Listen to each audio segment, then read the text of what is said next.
বন্দে পুরুষোত্তম বন্দে উপস্থিত সবাইকে আমার আনন্দিত জয়গুরু। এখানে আমাকে বলা হয়েছে ইষ্ট প্রসঙ্গ করার জন্য, তো আমি প্রথমেই প্রশ্ন করছি আমাকে যে আমি কে। আমি কে সেই প্রশ্ন করার সঙ্গে সঙ্গে আপনাদেরকে সবাইকে বলছি যে আপনারা নিজে নিজে প্রশ্ন করুন যে আমি কে। আপনারা চোখ বন্ধ করে ধরে নিন যে আপনারা এক একজন আমরা সবাই একটা আয়নার সামনে দাঁড়িয়ে আছি। তো সেই আয়নার দিকে আমি যদি আমার তর্জনী নিক্ষেপ করে যদি বলি তুমি কে, আয়নাতে আমার প্রতিচ্ছবি আসবে। আমি যদি তর্জনী নিক্ষেপ করে বলি যে তুমি কে, তো আয়না থেকে শব্দ বেরোবে না, কিন্তু সেই আয়নার থেকে আমার প্রতিচ্ছবি আমাকেই আবার তর্জনী নির্দেশ করে বলবে তুমি কে। তখন আমি কি বলবো? আমি বলবো আমি তুমি। উত্তরে সে বলবে তুমি আমি। উত্তর মিলে গেল। সেই প্রশ্নটাই করেছিলেন অটো উপন্যাসে যমরাজকে প্রশ্ন করেছিলেন নাচিকেতা যে আমি কে। উত্তরে যমরাজ বলেছিলেন তুমি কে সেটা জানতে হলে তোমার ইন্দ্রিয়গুলোকে ঘুম পাতিয়ে দাও। তোমার যা ইন্দ্রিয় আছে ইন্দ্রিয়গুলোকে ঘুম পাতিয়ে দাও, তখন বুঝবে যে তুমি কে। শ্রী শ্রী রামকৃষ্ণদেব বলেছেন যে তুমি কে সেটা জানতে হলে জীবনের 12টা বাজাতে হবে। জীবনের 12টা বাজালেই জানবে যে তুমি কে। সেই জীবনের 12টা কি? আজকে দুপুর 12টা ক্রস হয়ে গিয়েছে, রাত্রে 12টা বাজবে। সেই 12টাতে আপনারা যদি ঘড়ির কাঁটা দিকে দেখেন তখন দেখবেন যে একটা মুহূর্তের জন্য ঘন্টার কাঁটা, সেকেন্ডের কাঁটা, মিনিটের কাঁটা সব একসঙ্গে মিলিত হয়েছে। অন্য কোনো কাঁটা মুহূর্তের জন্য হলেও সেটা দেখবেন এক কাঁটাতে 12টা। তো সেই রামকৃষ্ণদেব বলেছেন যে তুমি কে সেটা জানতে হলে, আমি কে জানতে হলে তোমার জীবনের 12টা বাজাতে হবে। তো সেই 12টা হলো সেই 12টা। সেই 12টা আমার পরম দয়াল ঠাকুর বলেছেন যে আমিও তোমাদের মতো সাধারণ মানুষ, আমারও ক্ষুধা আছে, রোগ আছে, সুখ আছে, সব কিছু আছে। আমি অবতার নই, কিন্তু আমার মধ্যে যখন আমার তিনি বিরাজমান করেন তখন কিন্তু আমি অবতার। তখন আমি যা বলি সেটা ঈশ্বরের কথা বলি। তখন যা বলি আমি ঈশ্বরের কথা বলি। তো আমাদের সবার মধ্যেই ঠাকুর বিরাজমান। এই যে অটো উপন্যাসে প্রশ্ন করেছিলেন নাচিকেতা আমি কে, তোমার ইন্দ্রিয়গুলিকে ঘুম পাড়িয়ে দাও, তখন তুমি জানবে তুমি কে। তো সেই ঠাকুর সেই কথাই বলেছেন আমাদেরকে। আমাদের প্রত্যেকের মধ্যে ঠাকুর বিরাজমান। আমাদের করতে হবে কি, আমাদের যা ইন্দ্রিয় আছে, যে ইন্দ্রিয় আমাকে সবসময় জাগতিক করে রাখে, সাংসারিক করে রাখে, সেইটাকে যদি আমি স্থিমিত করে দেই তখনই আমার মধ্যে ঠাকুরত্ব জাগ্রত হবে এবং তখনই আমি বুঝবো যে আমি কে। আমাদের জীবনটা একটা সরল রেখা। এক্সট্রিম লেফটে আছে আমাদের জন্ম এবং এক্সট্রিম রাইটে আছে আমাদের মৃত্যু। ইন বিটুইন দিস গ্যাপ সেটা আমাদের বাঁচা বাড়া বৃদ্ধি, যেটা ঠাকুর বলেছেন বাঁচা বাড়া বৃদ্ধি। তো ঠাকুর বলেছেন যে আমরা সৎসঙ্গীরা একে অন্যের পরিপূরক, we are the supplementary of each other. তো বাঁচা বাড়া বৃদ্ধি, সেই বাঁচা বাড়া বৃদ্ধিটা আবার সেই সরল রেখা, সেটা একটা পিলারের উপরে স্থাপিত। সেই পিলারটা কি?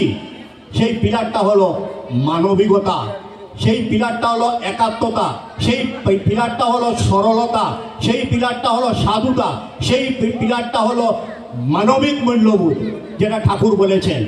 এবং সেই আমরা একটা পিলার বানাতে যেভাবে আরসিসি, রড, কংক্রিট, সিমেন্ট লাগে, ঠিক সেইভাবে আমাদের জীবনের সরল রেখা যে পিলারের উপর খাড়া, সেই যে সরল রেখাটা, সেই সরল রেখাটারে স্থাপিত করতে হবে সেই পিলারের মধ্যে। যে পিলারটা বানাতে ঠাকুর আমাদেরকে উপকরণ দিয়ে গেছেন। এখানে আমার মাননীয় সাংসদ তার বক্তৃতায় খুব সুন্দরভাবে বলেছেন রাধা এবং কৃষ্ণের কথা। তো ওনার কথার সূত্র ধরে আমি বলছি, রাধা কৃষ্ণর প্রেমে পড়েছিলেন, কৃষ্ণ কৃষ্ণ থেকে গেছেন, কৃষ্ণ কৃষ্ণ থেকে গেছেন। মীরা কৃষ্ণর প্রেমে পড়েছিলেন, কৃষ্ণকে তিনি তার আরাধ্য হিসাবে গ্রহণ করেছেন। আর রুক্মিণী কৃষ্ণর প্রেমে পড়েছিলেন, তাকে প্রতিরূপে বরণ করেছেন। সেই কারণে প্রেমের জগতে যখনই নাম আসে, রাধার নাম আসে, মীরার নাম আসে, রুক্মিণীর নাম আসে না। কেন আসে না? কেন আসে না? প্রেমের জগতে সমর্পণ, প্রেমের জগতে সমর্পণ সেখানে উদ্দেশ্য নয়। এই কারণে রাধার সঙ্গে কৃষ্ণের নাম আসে, মীরার সঙ্গে কৃষ্ণের নাম আসে, কিন্তু রুক্মিণীর সঙ্গে কৃষ্ণের নাম আসে না। কারণ রুক্মিণী কৃষ্ণকে চেয়েছিলেন প্রতিরূপে, কৃষ্ণর ভালোবাসার সঙ্গে ওনাকে প্রতিরূপে পাওয়ার তার উদ্দেশ্য ছিল। তাই প্রেমে সমর্পণ আছে শুধু, উদ্দেশ্য নয়। আর আরেকটা আমার মাননীয় সাংসদ বলেছেন, খুব সুন্দর, তার খুব মনোগ্রাহী হয়েছে, মানুষ আপন টাকা পর যত পারিস মানুষ ধর।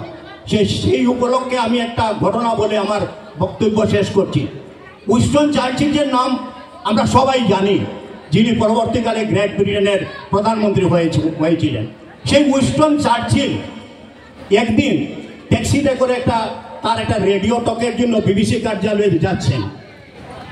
তো সেই ট্যাক্সিতে গিয়ে যখন তিনি বিবিসি কার্যালয়ে নামলেন, তখন সেই ট্যাক্সিওয়ালা জানে না যে উনি উইনস্টন চার্চিল, ট্যাক্সিওয়ালা জানে না। তখন সেই ট্যাক্সিওয়ালাকে অনুরোধ করলেন যে ভাই তুমি আধা ঘন্টা সময় আমার জন্য অপেক্ষা করো, আমি বিবিসি অফিস থেকে বের হয়ে আসবো। উত্তরে সেই ট্যাক্সি ড্রাইভার উইনস্টন চার্চিলকে উত্তর দিয়েছিল যে I have no time to spend for you. I have to go to him to listen the radio talk of Winston Churchill. আপনার জন্য আধা ঘন্টা সময় দেওয়ার আমার সময় নেই। আমি ঘরে যাব, রেডিও টক শুনবো, উইনস্টন চার্চিলের রেডিও টক শুনবো। সেটা যদি উইনস্টন চার্চিল খুব এনলাইটেন্ড হলেন, যেটা ট্যাক্সি ড্রাইভার আমার কথা শোনার জন্য উদ্গ্রীব, সে অপেক্ষা করবে না, সে ঘরে যাবে আমার কথা শোনার জন্য। অতি উৎসাহবশত উনি সেই ট্যাক্সি ড্রাইভারের হাতে 100 পাউন্ড দিয়ে দিলেন, যেটা তার প্রাপ্যের অনেক উপরে। 100 পাউন্ড দিয়ে দিলেন সেই ট্যাক্সির ভাড়া হিসাবে। 100 পাউন্ড হাতে নিয়েই সেই ট্যাক্সি ড্রাইভার উইনস্টন চার্চিলকে বলছেন, sir I am ready to spend hours together for you, let Winston Churchill to go to hell, let Winston Churchill to go to hell. Winston চার্চিলকে নরকে যেতে দিন, আপনার জন্য যত ঘন্টা অপেক্ষা করতে লাগে আমি অপেক্ষা করব। উইনস্টন চার্চিল তখন স্তম্ভিত হয়ে তিনি তাকে প্রশ্ন করছেন যে টাকা মানুষকে কি করতে পারে, টাকা মানুষকে কি করতে পারে?